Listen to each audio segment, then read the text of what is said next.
thanks for joining me on my market report. My name is Mike, and this report is about mortgage rates. We kind of go into what impacts them on a daily basis each day, if they're going upwards or downwards or sideways. We kind of stay away from rate quotes primarily because there's just too many variables that go into a rate quote, and there'll be probably a longer, much too long video for you to want to watch. If you want rate quotes, please feel free to reach out. A little bit about myself is I am a loan officer. I do work with the national lender. So please feel free to contact me about any questions you might have about different loan programs. If you got a question about the rates, if you got questions about really anything in that process in that realm, if you're looking to refinance a purchase, we'd love to be able to talk to you. We'd love to be able to see how we can help you guys out. In the meantime, why don't we jump ahead and take a look and see what's going on with the rates today. We'll start out with the economic report.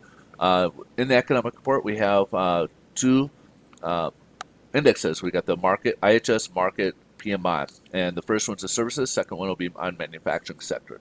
So in the services sector, both these are for the month of June. In May, it was at 70.4, which is very good because anything above 50 is considered expansion. Anything below that is contraction. So you can see May was pretty hot at 70.4. Forecast is supposed to be dip a little bit down to 70. However, it dipped much further down to 64.8 in the month of, again, June. Now, however, on the manufacturing side, we went from 62.1 with expectations of dipping to 61.5. Instead, it went upwards to 62.6. Now, both sectors still have stressing that they have some later labor shortages where they're still having concerns about being able to fulfill positions. So, something we'll keep an eye on here over the next couple of months. Uh, to move on, we got new home sales for the month of May. April's number was revised lower, so it initially came out at 863,000 seasonally adjusted annualized units. That was adjusted down to 817,000 units. Now, however, forecast was calling for a higher number at 870,000. Instead, it went lower down to 769,000 seasonally adjusted, analyzed units. Now, of course, we know we've been hearing a lot of stuff about the home builders. The confidence levels come down. We see the building permits dropping as well. New home sales, new starts have been decreasing a little bit. And of course, a lot of that, again, like the others, we're having a labor shortage on there. But not only that, but we're having materials also going up so much that it's in the affordability aspect is kind of taking a toll on home builders as well. So another thing I like to look at here every Wednesday is we get the MBA. It's not highlighted, doesn't have impact on markets, but it kind of gives us some insight as to the real estate side of things. And the MBA gives us a mortgage application activity report, and it breaks it down in a purchase and a refinance. And we can, as we can see here from the purchase side, mortgage applications increased from 266,000 to 268,000. Same thing with the refinance, went from 3,026,000 to 1,310,000 basically. So a lot of it is attributed to rates improving over the past week, which is obviously good news for those who are looking to refinance or purchase. Again, if you'd like to talk about that, please feel free to reach out. However, let's move on. Let's take a look here at the headline news. Stocks are a little mixed. We got the Dow is the only one in negative territory. It's not in deep territory. It's just kind of dipping its toe so much into the negative water, so to speak. The other ones are not trading that heavily as well, but they are in positive territory.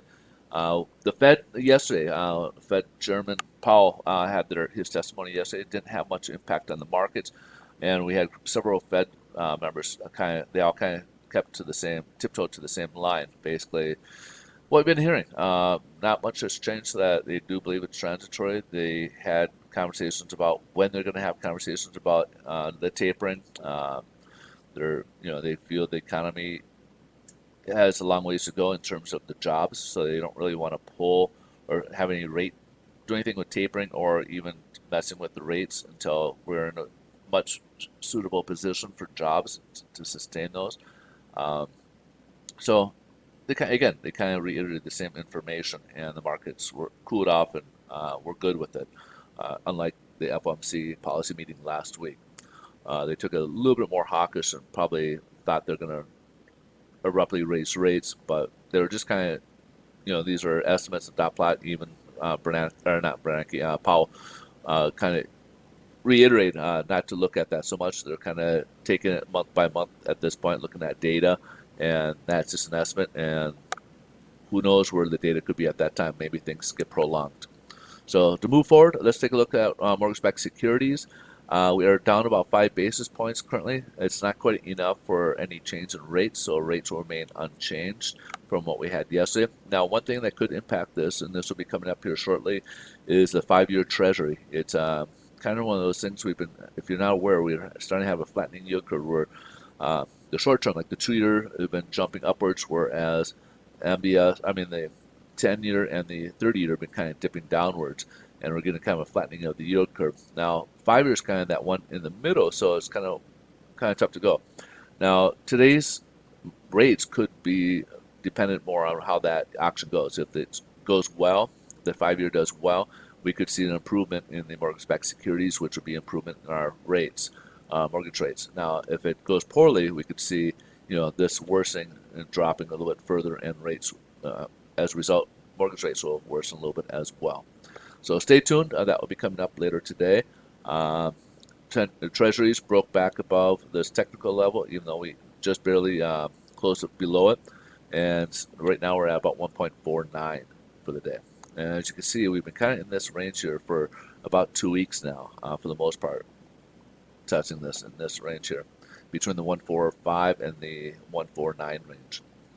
All right, folks, that's it for the day. If you guys got questions, please feel free to reach out anytime. I'd love to be able to talk. I always like to communicate with people who watch the show, and if there's anything I could do to answer any questions. And if you guys do like these videos, please do us a favor and smash that like button. It helps us out and gets us hopefully a little bit more exposure. And again, thanks for watching. I hope you guys have a great rest of the day, and I look forward to see you guys in tomorrow's video. Bye-bye.